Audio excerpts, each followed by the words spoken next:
Now from Capitol Hill, Arizona Republican Senator John McCAIN. Senator, good morning. Good morning, Charlie. You may have heard what Bill Plant just said from the White House. Well, where are you on this?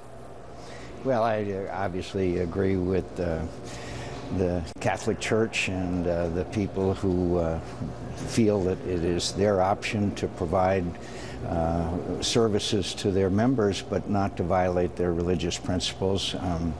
And so I think it's pretty clear that the White House is looking for the exit sign here, and I hope we can sit down and get this worked out and allow these organizations not have to violate their religious beliefs. Is there some difference between Governor Romney and Newt Gingrich and Rick Santorum on this? Because there's some criticism of Governor Romney as to what was possible in Massachusetts. Well, in Massachusetts, he inherited a law that required that, and he fought against it, and obviously he was facing a overwhelmingly Democratic legislature, but he never supported such a ruling. May I turn to Syria because of the increased conflict over there, and you, as a senator who's always been candid about how you think American force should be used, what do you think the options for force are in Syria, and what role should the United States play?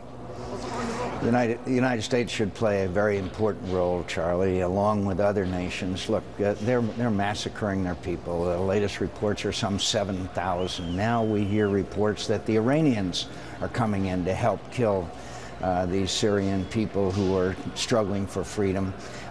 We should look at all options, including technical assistance, including medical care, including if there's ways using other countries, it would be my preference to get weapons into these people.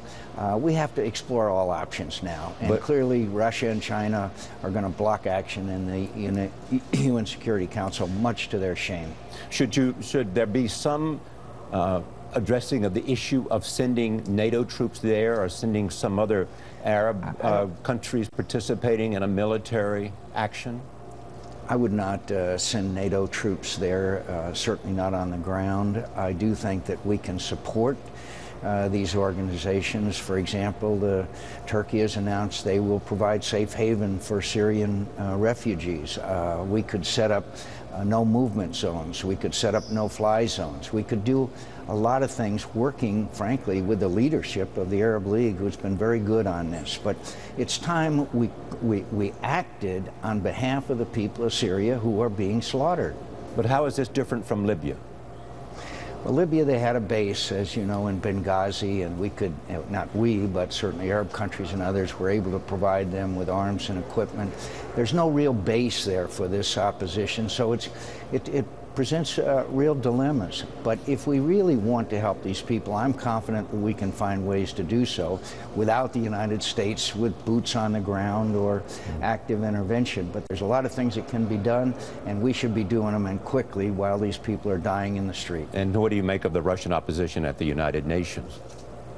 Well, we got to keep pushing that reset button. It's an indication of the total failure of the Obama administration's policies towards Russia.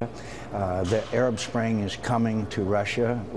Thousands and thousands of people demonstrated in sub-zero temperatures. And of course, Putin now is lashing out at the United States and other countries as this appeal to Russian nationalism. I don't think it works.